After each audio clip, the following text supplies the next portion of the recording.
அடுத்து திரு ஸ்ரீமான் AM ராஜகோபால் அவர்களை வாழ்த்துரை வழங்க அழைக்கிறோம்.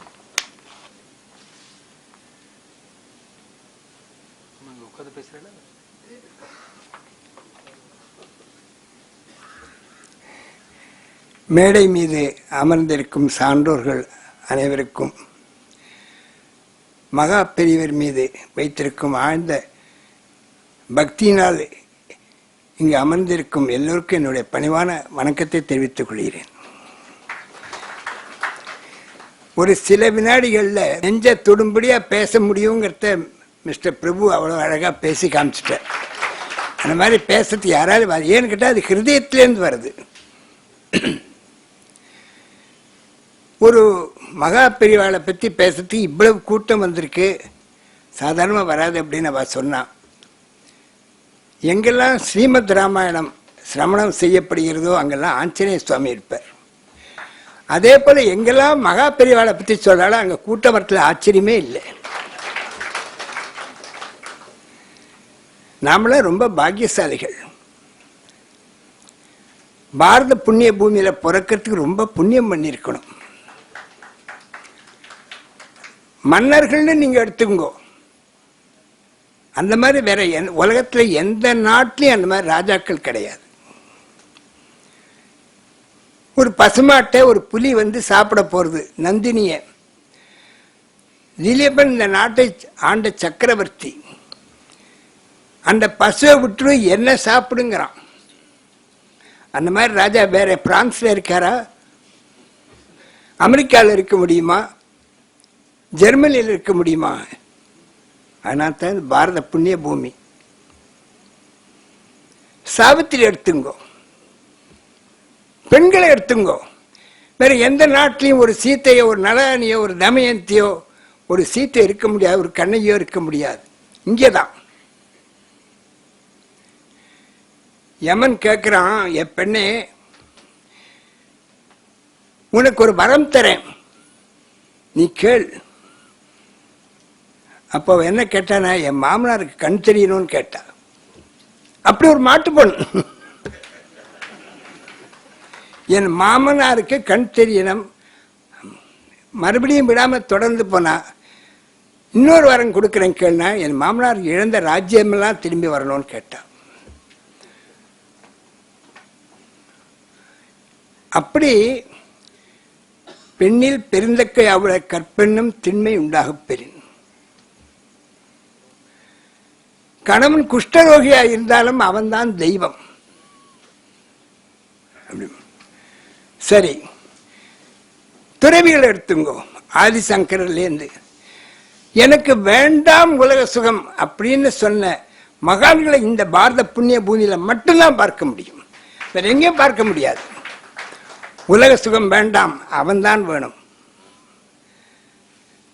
மகா பெரியவாளை நினைக்கிறது, மகா பெரியவாளை அவருடைய உபதேசங்களை படிக்கிறது, இந்த மாதிரி கேசட் மாதிரி உபன்யாசங்களை கேட்கறது, அதுவே மகத்தான புண்ணியம், நம்முடைய வாழ்க்கைக்கு நல்ல வழிகாட்டும்.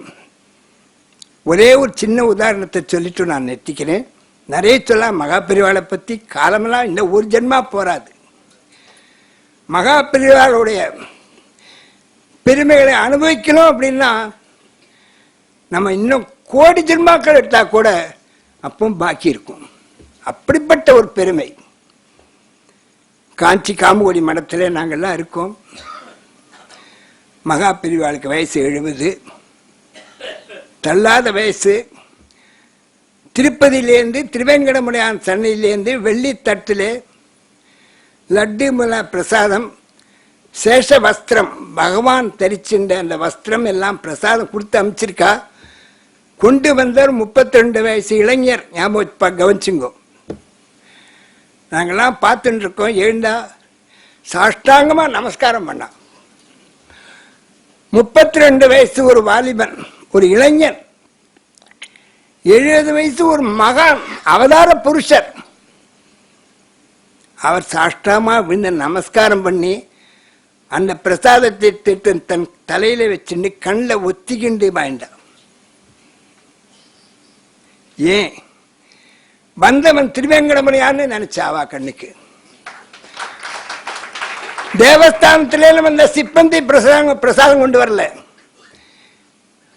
அந்த திருவேங்கடத்து எம்பெருமான் இருக்கானே அவனே வந்திருக்கான்னு நினைச்சா. அதனால்தான் மகா பெரியவாளும் ஒண்ணுதான், அந்த திருவேங்கடத்தில் எழுந்தளிக்கிற எம்பெருமானும் ஒண்ணுதான். தன்னையே தான் பார்த்துக்கிறாவா. இப்படிப்பட்ட, அதாவது இந்த மகான்களை பார்க்கிறோம் பாருங்க. நாங்க ஒரு கோடி புஸ்தகத்தை, தர்ம நூல்களை படிக்கிற ஒரு விவேகத்தை மகான்கள் நடந்து கொள்றா பாருங்க, அதை நம்ம கவனிச்சிருந்தாலே போதும். சார், நான் திருப்பதிக்கு போயிருந்தேன், வேர் இஸ் லட்டு அப்படின்னு சீட்ல உட்கார்ந்தே கேட்கிறான். போனிய எம்பெருமான சேவிச்சியா? இன்னைக்கு என்ன கிரீடம் சாத்தின்னு இருந்தான்? வைரக்கிரீடம் சாத்தின்றானா, இல்ல அவனுடைய மாமனார் ஆகாசராஜன் கொடுத்த கிரீடத்தை சாத்தின்றானா, என்ன பீத்தாம்பரம் என்ன கலர்ல அலங்காரம் பண்ணியிருந்தா? இதெல்லாம் கேட்க மாட்டேங்கிறானே. இதெல்லாம் நமக்கு வாழ்க்கையில எப்படி ஸ்ரீ ராமபிரான், பரமபதநாதன், ஸ்ரீமன் நாராயணன் தானே ராமாவதாரம் எடுத்து எப்பேற்பட்ட சோதனை வாழ்க்கையில வந்தாலும் கூட தர்மத்திலேருந்து பிசகாதே, தவறாதே, தர்மத்தை பிடிச்சுக்கொள் அப்படின்னு தானே வாழ்ந்து காட்டினான் எம்பெருமான் ராமாவதாரத்தில். அதே போல ஒரு மனிதன் ஏழையாக இருக்கட்டும், பணக்காரனாக இருக்கட்டும், யாராக இருக்கட்டும், அவன் எப்படி வாழ வேண்டும் என்பதை மகாபிரிவா தானே வாழ்ந்து காட்டினான். அம்மகானுடைய ஜாதகத்தில் 4வது இடத்துல கேது, 4வது இடம் நக்னத்தின் 4வது இடம் வந்து சுகஸ்தானம். Ketu is the only planet of negative influence in our planetary system. ஜோதிடம்ங்கிறது வேதத்தோடு ஒரு அங்கம். 4ங்கிறது சுகஸ்தானம், மாத்ருஸ்தானம். சின்னஞ்சிறு வயசுலயே சன்னியாசம் வாங்கிட்டார். ஸோ அம்மாவனுடைய அரவணைப்பு இல்லை. சுகஸ்தானம் கேது வந்து எந்த இடத்துல இருக்கிறோ அந்த இடத்த இல்லைன்னு பண்ணுவார். என்னத்தான் லக்னத்திலேருந்து 6, 8, 12 இருக்கணும், பாக்கெட்டில் இருக்கப்படாது. உலகத்தில் இருக்கிற பெரிய பெரிய கோடீஸ்வரால், பொலிட்டிக்கல் லீடர்ஸ் எல்லாரும் வந்து அவர் காலில் வந்து விழுந்தாங்கன்னா அவருக்கு சுகம் உண்டா? சுகஸ்தானத்தில் கேது, அவருக்கு என்ன சுகம்? காத்தால சாப்பிட்றோம், மத்தியானம் சாப்பிட்றோம், ராத்திரி சாப்பிட்றோம், இன் பிட்வீன் சாப்பிட்டுட்டே இருக்கோம். அவருக்கெல்லாம் கிடையாது.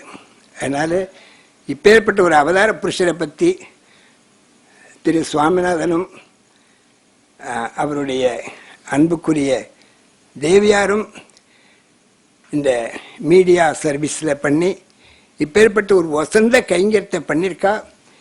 இதனால பல்லாயிரக்கணக்கான குடும்பங்கள் அதை பொடிச்ச பெரியவாள இங்கே இருக்கா. ஒரு சமயம் ஸ்ரீமத் பாரதத்தை படிக்கச்சே கோபிகள்லாம் கண்ணன் வல்லியன்னு கேட்டாலாம். கண்ணன் அங்கே உட்கார்ந்துருக்கான். அந்த மாதிரி மகா பெரியவாளை பற்றி நம்ம நினைக்கச்சே, படிக்கச்சே, அவளை பற்றி கேட்கச்சே, சிரவணம் பண்ணச்சே எல்லாம் மகா பெரியவாளை நம்ம கூட இருக்கான்.